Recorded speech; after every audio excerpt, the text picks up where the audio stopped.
The holidays are over and kids are back to school. That means more time online. Some of them may have received their first phone for a gift. Yeah, we know how that goes. And that can cause some stress for parents wanting to make sure the kids are safe on the internets. Joining us this morning is Luis Silva from AT&T with tips on how to navigate those waters. Luis, how are you today? Good morning. Very well, Owen. How are you? Good, good. All right, Luis, many of us use those parental controls for our TV, video streaming device services and devices, but that's not necessarily meeting our kids where they live online, is it? That is so true. It's a great start, though, but just remember that there's a lot of content out there beyond your traditional TV and movies. You can look at your parent guide on your Google Play for your Android devices, and you can also look at the controls on those new phones that the kids got in the settings, on the screen time settings in your Apple devices. But we recommend that you go a little bit further on that. You gotta go to each individual device and check the settings on your kids' devices. Make sure they're not sharing things like location or allowing other apps to post on social media. Because the same goes for video games. Most of the major platforms allow parents to manage games and what they can do, ratings and all these things, and the access for the kids, as well as purchases. Yeah, those are great controls for us to have. Let's talk a little more, Luis, about online gaming, and our kids really can end up interacting with all kinds of people out there. How do we regulate some of that? So there's two ways to do that, Owen. The digital way, which is you have to dig a little bit deeper, look into those console settings, and make sure that you make the adjustments there. But that's the digital piece of it. You go in there, you make the changes to the settings, the ratings of the games, and everything that you can do within the console.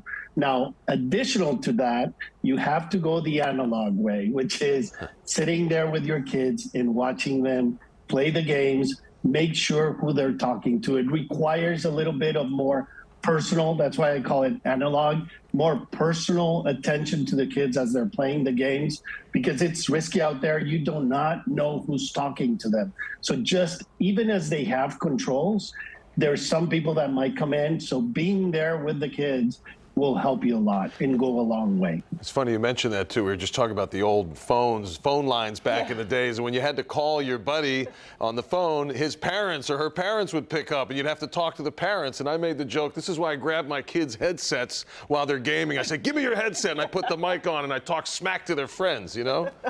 Right.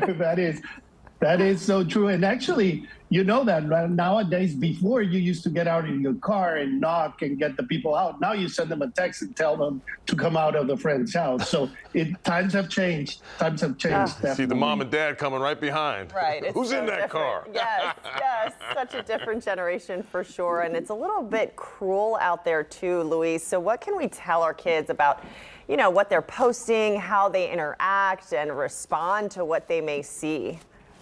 Yeah, there's two things. The one thing I say to my kids all the time is, look, whatever you type in, there is no backpedaling on that. It stays there forever. So you have to do like your parent or teacher test, right? Is this something that if I text, my mom sees it or my teacher sees it, and they will be okay with it? So because there's no such thing as a dump button once you do that.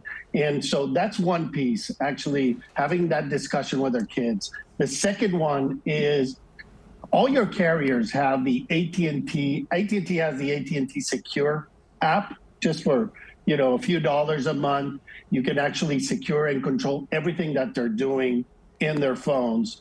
Every carrier has that. I recommend you have that type of app. You don't have to buy it from AT&T, but we have one. And just make sure that you're monitoring all of that. Sometimes kids feel that it's a little bit of an invasion of privacy, but at the end of the day, you're kind of protecting them for something that can even hunt them in the future. There's kids that have texted stuff at 13, and once they're in college, it comes back to hunt them, and it was a joke or something like that at the time. So you've got to be very careful and cautious. So controlling that is really important. I think a good piece of advice was to my 10-year-old, she's 10 now, is you can have a diary and that you write in and you put it under your bed. That's your privacy. But anything that you're doing online or it has a connection to an outside world, that's just not private.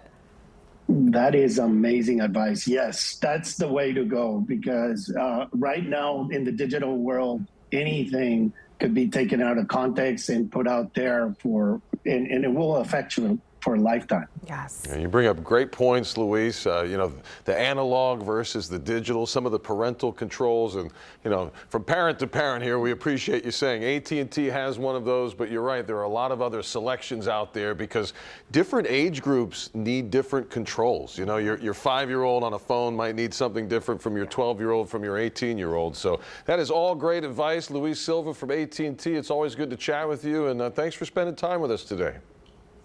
Thank you both. Really appreciate it and really like KPRC. Thank you so much. Oh, thanks so much, Luis.